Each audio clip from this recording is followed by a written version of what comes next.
Hey YouTube, welcome back to a new video. So today I'm here for a review, and it's crazy because it feels like I haven't done a review in a really long time here on YouTube, but I am here for a review nevertheless.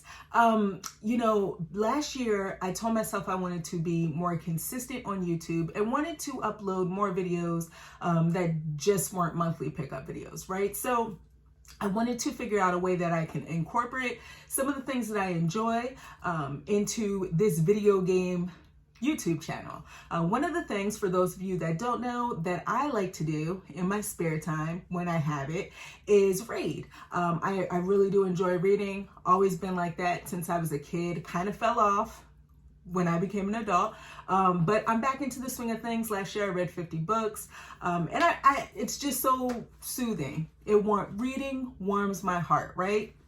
So in order to incorporate another one of my interests into this YouTube channel, I was like, you know what, let me try to find a video game related book or some video game related books so I can share them here on the channel.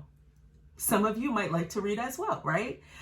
So I was on Amazon and I came across, one of the first books that I came across was this book right here. It's called The Comic Book Story of Video Games, The Incredible History of the Electronic Gaming Revolution.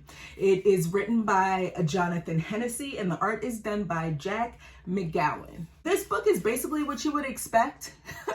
Okay, it's a graphic novel rendition of the history of video games, and it's a solid read. So I did put some stickies in this book, so I'll be somewhat organized when I'm talking about it, but I want to first go over the things that I really enjoyed about this book. Number one is the art. Really enjoy the art style. It has a cartoony vibe to it, and it also has a great use of color, so some just random pages here.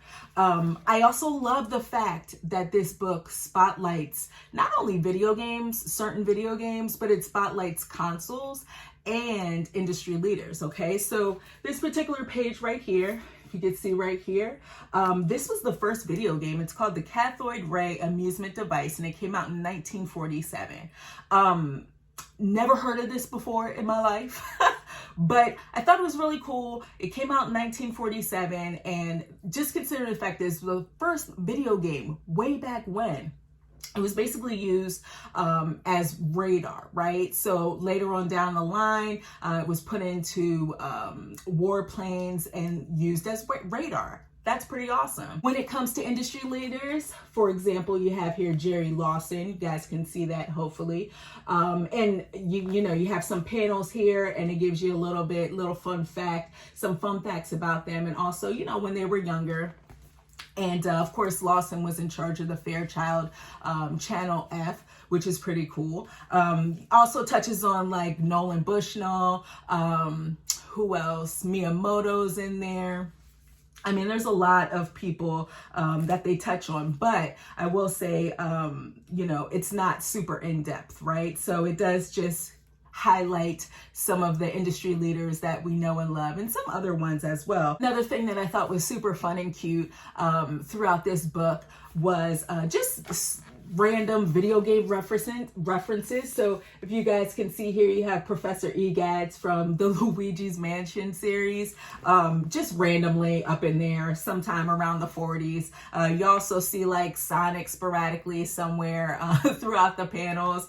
It's just really cute. I feel so bad saying this, but one of the things that I dislike about this book is the fact that, okay, it's short. It's only 183 pages, which I totally understand, but there's a lot condensed in here. And because it is short and video games have been around for a long time, right? It doesn't really give you in-depth detail on some of the history. It kind of touches on the broad surface of things. So for instance, you have everything that went on at Atari, right? It kind of goes over that in like 2 or 3 pages. It's a chapter and it's not a long chapter, right? So yeah, it doesn't really go in depth with everything, but it gives you the broad surface level or area of it.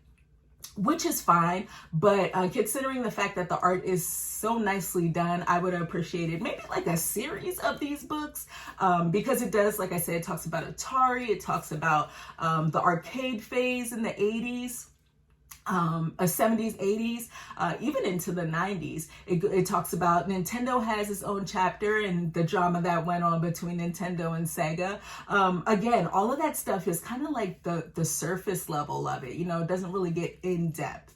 Another one of my dislikes is the pacing. Like I said before, you know, a lot of this book, almost like 50% of the book, okay, you get like 45 pages in before you see the Odyssey, right, in 1972. Prior to that, everything is based off of computer technology, which I totally understand. It makes sense. But, you know, once you hit the Odyssey, it just starts rolling, right? They just start pushing these consoles out and these industry leaders and these games. You got highlights of Doom there, and you had the Game Boy. I mean, it's just like going full steam ahead. So yeah, I mean, I had fun with this book. I thought it was a solid read, as I've said. You know, if you're looking for something a little bit more in depth, you're looking for a book that's your one-stop shop when it comes to video game history, this definitely wouldn't be it. But if you're just looking for something fun and lighthearted to read, you know, to possibly learn something new, this might be something that you should consider picking up. So yeah, guys, if you have any video game related book recommendations, please drop them down below. I'm always looking for a good read, especially when it comes to a hobby that I love, like video games. I mean, why not, right? And I'd love to cover it on the channel. I want to thank all of you guys for watching this video, and I'll check you next time.